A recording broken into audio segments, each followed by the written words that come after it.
नमस्कार, एकाक्षी MPSC मध्ये आपल्या सगळ्यांचं स्वागत आहे। DD Sahyadri news in short या आपल्या सिरीजमध्ये आपल्या सगळ्यांचं स्वागत आहे। 1 ते 4 ऑगस्ट आपण सलग बघितले होते न्यूज सारांश, पण मला 2 दिवसापासून अजिबात वेळ नव्हता, त्यामुळे मला ती सिरीज कंटिन्यू करता आली नाही। आज आपण 5, 6, 7 ऑगस्ट 2025 चे न्यूज बुलेटिनचे जे काही सारांश आहे ते आपण थोडक्यात बघणार आहोत। बघा, जी आता काही न्यूज चर्चेत आहे तर कबूतरखाना, तर त्याच्याविषयी आता मुंबई हायकोर्टाने काय निर्णय दिला आहे किंवा मुंबई हायकोर्टाने काय सांगितलं आहे कबूतरखान्यावर। तर बघा, कबूतर आरोग्यासाठी घातक आहे, कबूतर आरोग्यासाठी घातक आहे का हे तपासण्यासाठी समिती स्थापन केली जावी, असं मुंबई हायकोर्टाने आज सांगितलेलं आहे। नागरिकांच्या आरोग्याचं रक्षण करणं ही महानगरपालिका व राज्य सरकारची कायदेशीर जबाबदारी आहे। आजच्या सुनावणीत कबूतरखान्यावरील बंदी उठवण्याचा कोणताही आदेश दिला गेलेला नाही। ठीक आहे, हे महत्त्वाचं आहे। त्याच्यात पुढे बघा, आज जो आहे तारीख काय आहे 7 ऑगस्ट। आज काय आहे, राष्ट्रीय हातमाग दिवस आहे। तो हातमाग दिवस सेलिब्रेट करण्यामागची म्हणजे काय आहेत, का म्हणून तो दिवस सेलिब्रेट केला जातो, एक आपण ते बघूया। आणि त्या व्यतिरिक्त हे बघूया की कधीपासून तो स्टार्ट झाला। तर बघा, 7 ऑगस्ट 2015 पासून हा दिवस सेलिब्रेट करण्यास सुरुवात झाली। तर बघा, म्हणजे तसं जर 7 ऑगस्ट 2015 ह्या दिवसापासून जर हा स्टार्ट झाला असेल, तर मग आपल्याला हे माहिती पाहिजे की आत्ताचा 2025चा हा कितवा आहे, तर 2025चा कितवा येईल मोजा बरं, 11वा येतो। ठीक आहे, तर म्हणजे 2025चा हा 11वा दिवस म्हणजे राष्ट्रीय हातमाग दिन येतो। त्या मागची संकल्पना बघून घेऊ आपण काय आहे सेलिब्रेट करण्याची। राष्ट्रीय हातमाग दिन translates to national handloom day in English. It is celebrated annually on August 7th. This is commemorates the Swadeshi movement which began on August 7, 1905 to promote indigenous products and industries, particularly handloom weaving. The day aims to raise awareness about the importance of handloom and the contribution of handloom weavers to the country's socio-economic development. ठीक आहे, तर अशी त्याच्या मागची theme आहे। बघा, बाकीचं पण बघून घ्या। The first national handloom day was celebrated on 7th August 2015 by Honorable Prime Minister Shri Narendra Modi ji in Chennai. हे नीट लक्षात घ्या, चेन्नईमध्ये। On this day the handloom weaving community was honored, underlining the contribution of this sector in India's socio-economic development. ठीक आहे, तर अशा पद्धतीने हा जो दिवस आहे राष्ट्रीय हातमाग दिवस हा 2015 पासून स्टार्ट केला जातो आणि त्याच्या मागची कहाणी काय आहे हे पण तुम्हाला समजलेलं आहे। आता दुसरी महत्त्वाची न्यूज काय आहे बघा, जे 10वे नॅशनल कन्व्हेन्शन ऑफ राष्ट्रीय OBC महासंघ, म्हणजे जे कुठे झालं हे नीट लक्षात ठेवा। 10th नॅशनल कन्व्हेन्शन ऑफ राष्ट्रीय OBC महासंघ जे गोव्यामध्ये झालं। OBC महासंघ हे कितवं 10वं अधिवेशन आहे। तर या अधिवेशनात काय झालं याही पलीकडे जाऊन त्याच्यात नेमकं म्हणजे OBC आयोग स्थापन, म्हणजे आता OBC आयोगाचे अध्यक्ष कोण आहे, OBC आयोग जो आहे तो कॉन्स्टिट्यूशनल बॉडी आहे का स्टॅच्युटरी बॉडी आहे, त्याच्या मागचा इतिहास पण आपल्याला माहिती पाहिजे। बघा, तर गोवा येथे जे OBC महासंघाचं 10वं अधिवेशन झालं त्यात मुख्यमंत्री देवेंद्र फडणवीस जी हे जेव्हा बोलत होते तेव्हा त्यांनी काय केलं की OBC समाजाच्या प्रगती संदर्भात त्यांनी स्पष्ट आणि ठाम भूमिका मांडली। त्यांनी हे पण सांगितलं की आदरणीय मोदीजींनी OBCच्या बाबतीत काय काय योजना राबवल्या किंवा आतापर्यंत काय काय निर्णय घेण्यात आले हे सगळं त्यांनी त्या भाषणात सांगितलं। ठीक आहे, हा होता मेन मुद्दा। बरं, त्यानंतर आयोगाचे अध्यक्ष कोण आहे, OBC आयोगाचे अध्यक्ष आहेत हंसराज अहिर। ठीक आहे, हे ह्या गोष्टी करंट रिलेटेड नीट लक्षात ठेवा। हंसराज अहिर, नंतर NCBC म्हणजे national commission for backward classes. तर ही काय आहे, सध्या कॉन्स्टिट्यूशनल बॉडी आहे under ministry of social justice and empowerment. Originally a statutory body, म्हणजे काय कायद्यानुसार ती बनवली गेली होती, आता आहे कॉन्स्टिट्यूशनल बॉडी, म्हणजे कायद्यात तिचं कलम कुठेतरी मेन्शन असेल याला म्हणतात कॉन्स्टिट्यूशनल बॉडी। आणि स्टॅच्युटरी बॉडी म्हणजे काय, तर कायदा केलेला असतो आणि त्या कायद्यानुसार ती बॉडी एस्टॅब्लिश झालेली असते. आणि जसं कॉन्स्टिट्यूशनल बॉडी, स्टॅच्युटरी बॉडी या व्यतिरिक्त एक बॉडी असते जी असते एक्झिक्युटिव्ह बॉडी, की ज्याला ना कॉन्स्टिट्यूशनमध्ये त्याचं एखादं आर्टिकल असतं ना, त्याच्याशी रिलेटेड एखादं कायदा असतो. मग असं काहीही नसतं, ज्याला कोणता आधार नसतो, ती असते कोणती executive body. For example planning commission होतं, ती एक्झिक्युटिव्ह बॉडी होती. ठीक आहे, हे झाले किंवा NDC होती, नॅशनल डेव्हलपमेंट काउन्सिल, ह्या झाल्या एक्झिक्युटिव्ह बॉडी. ठीक आहे, मग जर तुम्हाला national commission for backward classes originally विचारलं तर ती एक स्टॅच्युटरी बॉडी होती. कधी स्थापना झाली? 1993 मध्ये through the national commission for backward classes act of 1993. ठीक आहे, मग 2018ला काय केलं? 102वी घटना दुरुस्ती केली. 2018ला 102वी घटना दुरुस्ती केली, कॉन्स्टिट्यूशनल अमेंडमेंट ॲक्ट. आणि आर्टिकल कोणतं इन्क्लूड झालं? Article 338B. हे आर्टिकल इन्क्लूड झालं आणि मग OBC आयोगाची स्थापना झालेली आहे.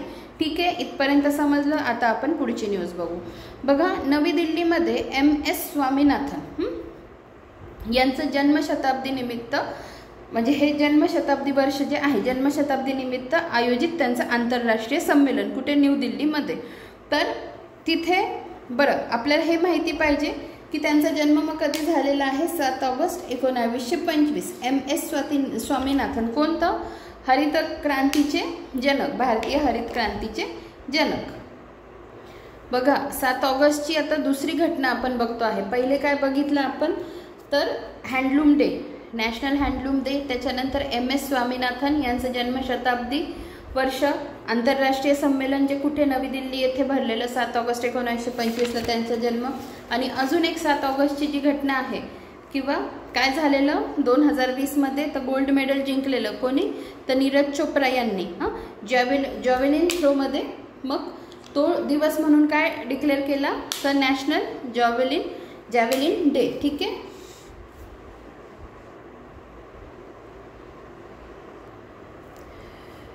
ज्याला आपण काय म्हणतो मराठीमध्ये? भालाफेक दिन. राष्ट्रीय भालाफेक दिन ऑगस्ट 7ला आपण सेलिब्रेट करतो का? तर नीरज चोप्राने गोल्ड मेडल मिळवलं होतं टोकियो 2020 ऑलिम्पिकमध्ये. ठीक आहे, पुढे बघा, पुढची जी न्यूज आहे ती आहे उत्तराखंडमध्ये उत्तरकाशीमधील 2 गावं आहेत, धराली आणि हर्षिल. या गावात काय झालं? ढगफुटी झालेली आहे. ठीक आहे, तर ही कन्सेप्ट किंवा ही घटना कशात येईल? तर आपत्ती व्यवस्थापनामध्ये येईल. आणि त्याच्या अनुषंगाने जे टीम आहेत, ITBP, NDRF, या सगळ्या टीमविषयी आपल्याला माहिती पाहिजे. त्याच्यानंतर चीफ मिनिस्टर कोण आहेत? पुष्कर सिंह धामी. आणि हे लक्षात ठेवा. त्यानंतर महाराष्ट्राचे आपत्ती व्यवस्थापन मंत्री गिरीश महाजन हे कुठे गेले आहेत? रवाना झाले आहेत उत्तराखंडमध्ये. ठीक आहे, पुढे बघा, न्यायमूर्ती यशवंत वर्मा यांची याचिका सुप्रीम कोर्टाने फेटाळली. तर नेमकं न्यायमूर्ती यशवंत वर्मा यांची केस नेमकी काय होती ती आपण थोडक्यात बघून घेऊया.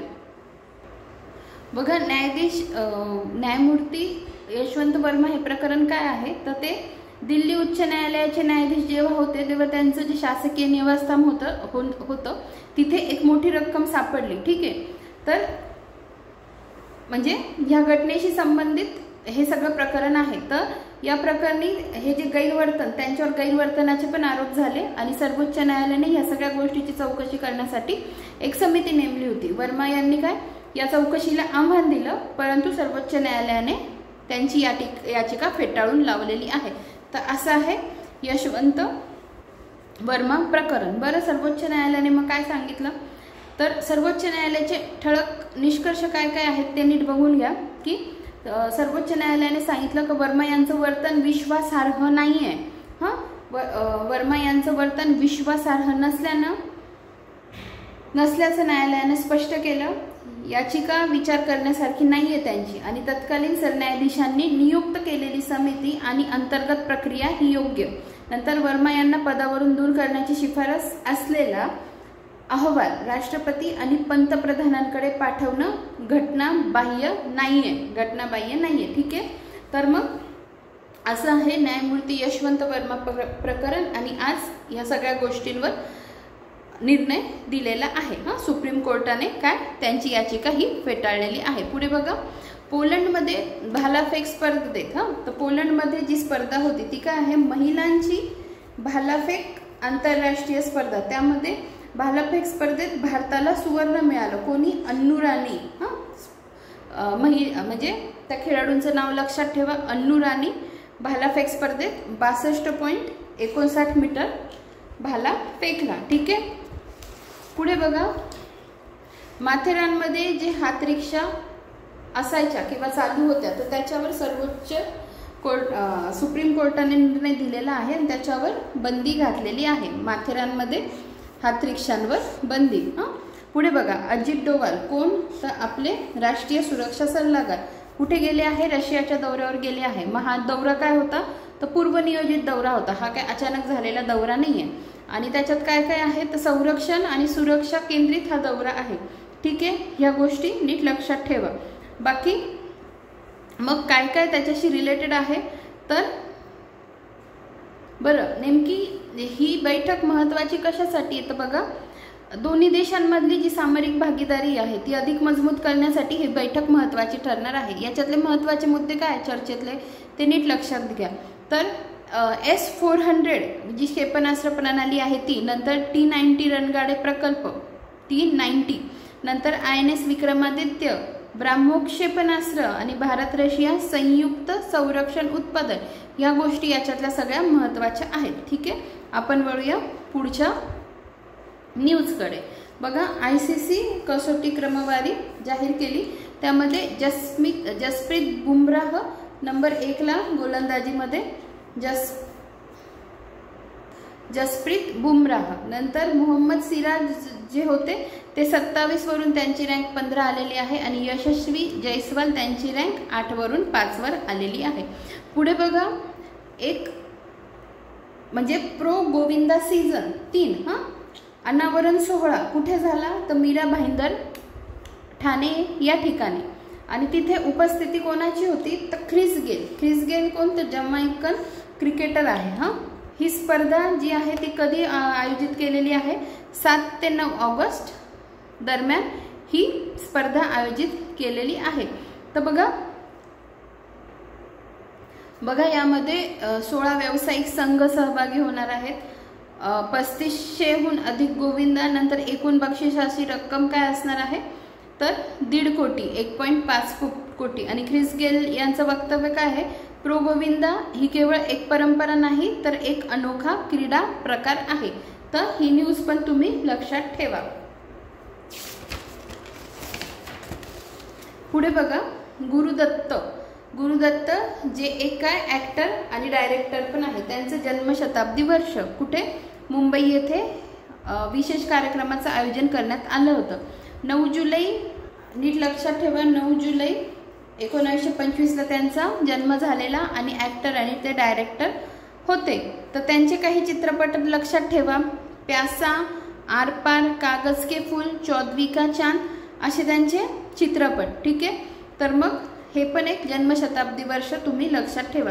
नंतर अजून एक न्यूज होती, तर ज्योतिर्लिंगांचा विकास महाराष्ट्रामध्ये जे 5 ज्योतिर्लिंग आहेत। आता ही जी न्यूज आहे तर ही न्यूज म्हणजे यासाठी महत्त्वाची आहे की मुख्यमंत्री जे आहे आपले देवेंद्र फडणवीस साहेब, त्यांनी काय घेतलं? एक मोठा निर्णय घेतला। त्यांनी प्रत्येक याच्यासाठी सनदी अधिकारी नियुक्त केलेले आहेत प्रत्येक ज्योतिर्लिंगासाठी। ठीक आहे, आणि मग हे अधिकारी काय ते करतील? संबंधित प्रकल्पांचा नियमित आढावा घेत राहतील आणि मुख्यमंत्र्यांना तो अहवाल सादर करतील। बरं, आपल्याला या अनुषंगाने ते 5 ज्योतिर्लिंग महाराष्ट्रातले माहिती पाहिजे। ठीक आहे, ऑलरेडी याच्यावर माझे शॉर्ट्स व्हिडिओ आहेत। तर भीमाशंकर, घृष्णेश्वर, त्र्यंबकेश्वर, परळी वैद्यनाथ आणि औंढा नागनाथ। ठीक आहे, आता आपण वळूया पुढच्या न्यूजकडे। बघा, बुलेट ट्रेन प्रकल्पाचा समुद्राखालील बोगदा तयार। तर भारतातली जी आपली बुलेट ट्रेन आहे, जी कुठून? महाराष्ट्र आणि गुजरातमध्ये जी आहे बुलेट ट्रेन, तर त्याच्या खाली म्हणजे समुद्राखालील जो 7 किलोमीटर लांबीचा बोगदा आहे, त्याचं म्हणजे एकूण लांबी किती? 7 किलोमीटर। महाराष्ट्रातलं त्याचं काय कोणत्या ठिकाणी येतो? तर घनसोली ते शिळफाटा। तिथे अंतर किती आहे? 4.8 किलोमीटर. तर 4.8 किलोमीटरपैकी 4 किलोमीटरचं काम पूर्ण झालेलं आहे. त्यासाठी ही न्यूज महत्त्वाची आहे. आता एकूण 12 प्रमुख स्थानकं लागणार आहे. त्याच्यात ही सगळी 12 स्थानकं नाही आहे, पण जेवढी आहे तेवढी बघा. मुंबई, ठाणे, विरार, वापी, सुरत ते साबरमतीपर्यंत. ठीक आहे, अशी ही न्यूज आहे. बुलेट ट्रेन प्रकल्पाचा समुद्राखालील बोगदा तयार. पुढे बघा, न्यू दिल्ली येथे काय झालं तर भारत रशिया औद्योगिक सहकार्य आणि आधुनिकीकरणावर आधारित 11वी बैठक ही पार पडलेली आहे. कुठे? न्यू दिल्लीला. हे फक्त माहिती असू द्या, बाकी ज्या काही न्यूज आउट होतील त्याच्यातून नंतर पुढे ते मी तुम्हाला सांगेन. पुढे बघा, कर्तव्य पथावर आदरणीय नरेंद्र मोदीजींच्या हस्ते, आपले आदरणीय पंतप्रधान नरेंद्र मोदीजींच्या हस्ते काय कर्तव्य भवनाचं राष्ट्रार्पण करण्यात आलं. तर हे जे नाव आहे कर्तव्य भवन, तर हे नाव कुठून प्रेरित आहे किंवा कुठून घेतलं तर हे गीतेतील कर्मयोगाच्या विचारातून प्रेरणा घेऊन कर्तव्य भवनाचं हे नाव ठेवण्यात आलेलं आहे. बरं, हे कर्तव्य भवन नेमकं काय आहे तर ती एक बिल्डिंग आहे मेन म्हणजे. तर या भवनामध्ये काय असणार आहे? गृह, परराष्ट्र, ग्रामीण विकास मंत्रालय अशा अनेक मंत्रालयांची कार्यालये तिथे असतील. प्रशासन अधिक गतिमान होण्यासाठी, कार्यक्षम होण्यासाठी आणि समन्वय पूर्ण करण्याच्या दृष्टीने हे एक ऐतिहासिक पाऊल उचलले आहे असं आपण म्हणू शकतो. तर हे आहे कर्तव्य भवनाविषयी. ठीक आहे, तर अशा पद्धतीने आपण 3 दिवसाच्या न्यूज आज थोडक्यात कंप्लीट केलेल्या आहेत. आपण लवकरच भेटूया पुढच्या व्हिडिओमध्ये. धन्यवाद.